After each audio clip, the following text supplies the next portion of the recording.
So this is our biodegradation facility. It's the only one in New Zealand. Over the last 7 months, this Rotorua lab has housed some groundbreaking research.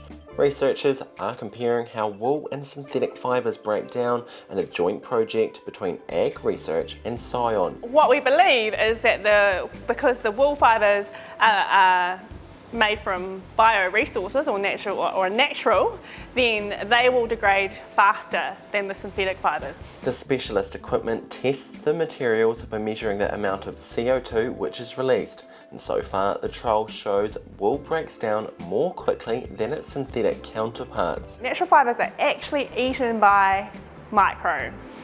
So they consume it, they'll eat it, and then they'll convert it into energy for themselves and then into CO2 and water.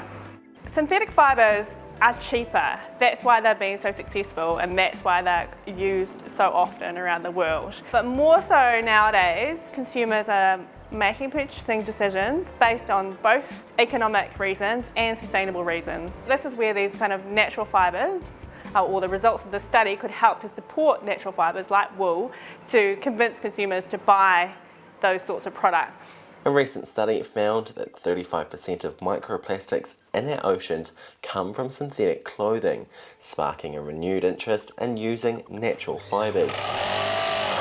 And in Otorohanga, fashion designer Hazel Wheeler is doing exactly that. I've always had this ethos and outlook on doing the best I can and stepping as lightly as I can on the earth. The 34-year-old has launched a fashion line made from hemp and bamboo fabrics. This is bamboo. This is what we use mostly for waistbands and for leggings and things like that. It's ridiculously soft.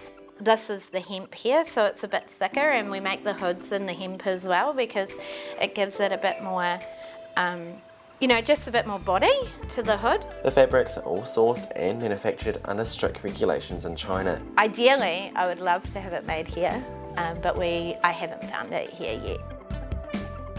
People can connect to it a bit better, I think, too. And I think it's important that people connect to their clothing, because we need to know where our things come from and we need to know what impact they have on the earth by us purchasing them.